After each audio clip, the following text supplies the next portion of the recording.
আজকের আমার ভিডিও অপরাজিতা ফুল গাছ নিয়ে। বন্ধুরা, আপনারা অনেকেই কমেন্ট করে জানতে চাইছেন আপনাদের অপরাজিতা গাছের গ্রোথ একেবারেই হচ্ছে না। গাছের গ্রোথ যদিও হচ্ছে, পাতাগুলো কিন্তু হলুদ হয়ে ঝরে পড়ে যাচ্ছে। আবার কখনো কুড়িও আসছে না বা ফুলও ফুটছে না। যদিও কুড়ি আসছে, সেগুলো কিন্তু ঠিক মতো ফুলে পরিণত হচ্ছে না। অপরাজিতা ফুল গাছে প্রচুর পরিমাণে ফুল ফোটানোর জন্য এবং গাছের গ্রোথ সুন্দর করার জন্য আজকে আমি আপনাদের সাথে শেয়ার করব এমন একটা খাবার, যে খাবার গাছের মাটিতে প্রয়োগ করলে 7 দিনে কুড়ি আসবে এবং গাছের গ্রোথ সুন্দর হবে, তার সাথে সাথে গাছের পাতা থাকবে চিরসবুজ। সব থেকে বড় কথা, আজকে আমি যে খাবার তৈরি করে দেখাবো সেই খাবার কিন্তু বাজার থেকে কোনো রকম টাকা খরচ করে কিনে আনতে হবে না। সামান্য কিছু ফেলে দেওয়া জিনিস দিয়েই বাড়িতেই জৈব খাবার তৈরি করে গাছের মাটিতে প্রয়োগ করতে পারবেন। তো সেই খাবার কিভাবে আপনারা তৈরি করতে পারবেন, কি কি উপাদান দিয়ে তৈরি করতে হবে, জানতে হলে ভিডিওটির সাথে থাকতে হবে। ভিডিওটা সম্পূর্ণ দেখবেন। ভালো লাগলে লাইক, শেয়ার, সাবস্ক্রাইব করে পাশে থাকার অনুরোধ রইল। নমস্কার বন্ধুরা, আমি সোনালি, আর আপনারা দেখছেন সোনালিস গার্ডেন। বন্ধুরা, যেহেতু আমরা এখন ছোট ছোট পটে গাছ লাগাই, তো সেই পটের মধ্যে কিন্তু থাকে সীমিত মাটি।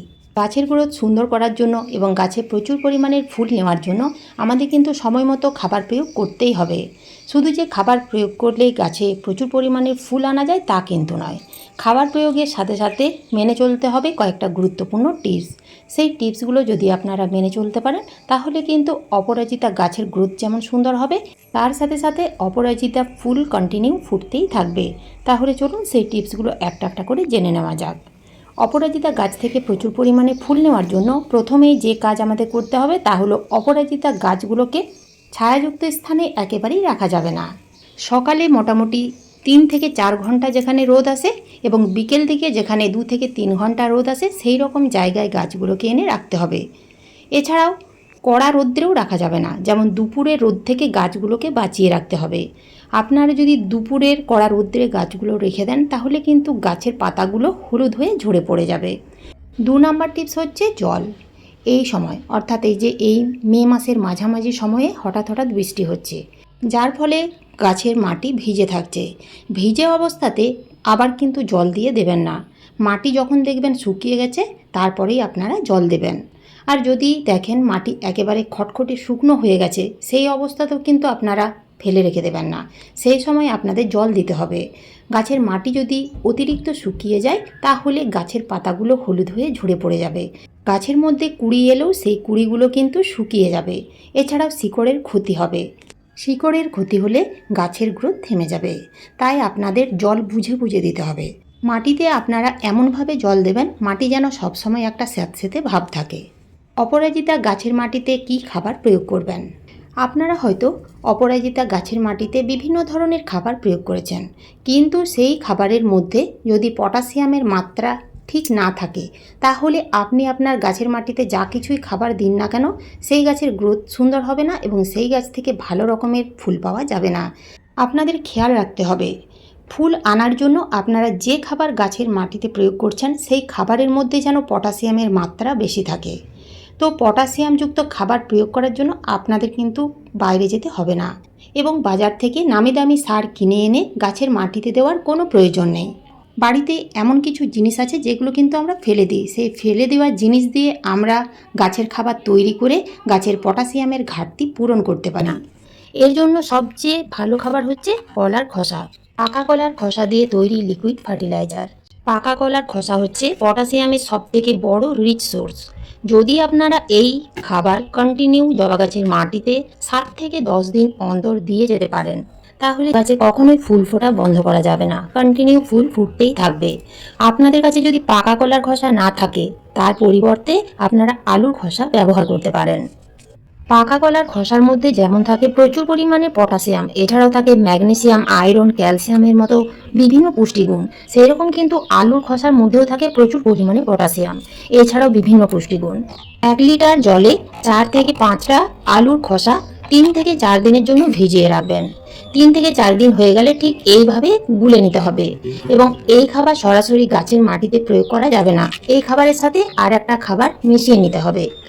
যখনই আপনারা এই খাবার ব্যবহার করবেন, অবশ্যই ছেঁকে ব্যবহার করবেন। না ছেঁকে কখনোই গাছের মাটিতে এই খাবার দেবেন না, তাতে কিন্তু ফাঙ্গাস লাগার চান্স বেড়ে যাবে। তো এখানে দেখুন আমি এই তরল খাবারটা অন্য একটা পাত্রে ছেঁকে নিলাম। এরপরেই দিতে হবে আরও 1 লিটার প্লেন জল।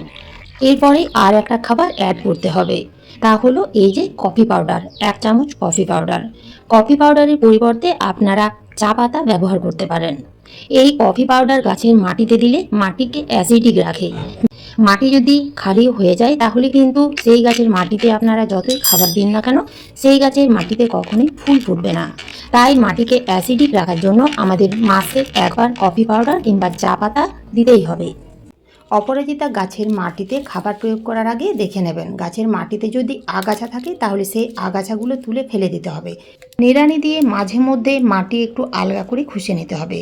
মাটি খুঁজতে গিয়ে যদি সরু সরু শিকড়গুলো কেটে যায় তাহলে কিন্তু ভয় পাবেন না, তাতে কিন্তু গাছের কোনো রকম ক্ষতি হবে না।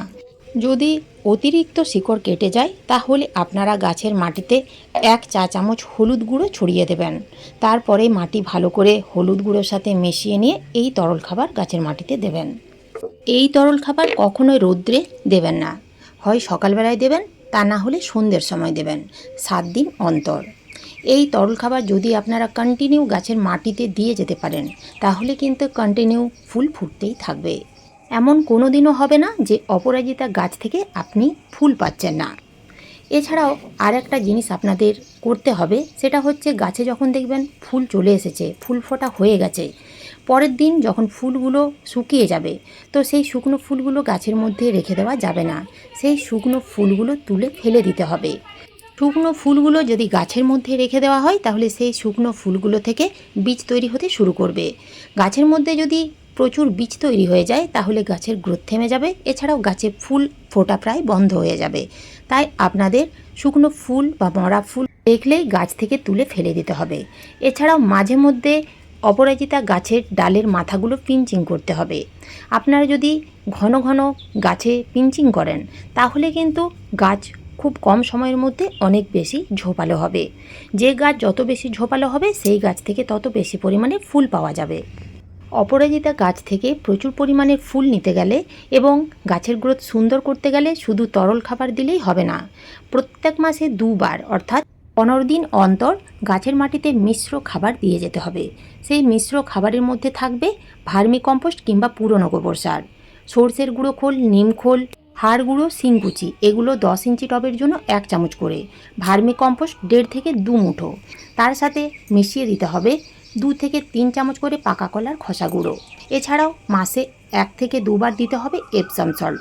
এই এপসাম সল্ট গাছের মাটিতে দিলে গাছের পাতা ঘন সবুজ থাকবে, ফুলের কালার সুন্দর হবে এবং ফুলের সাইজ বড় হবে। তো এইভাবে আপনারা এই অপরাজিতা গাছের মাটিতে খাবার প্রয়োগ করুন এবং ছোট ছোট টিপসগুলো ফলো করুন, দেখবেন আপনাদের অপরাজিতা গাছেও প্রচুর পরিমাণে ফুল ফুটতে বাধ্য হবে। তো এই ছিল আজকের আমার এই ভিডিও।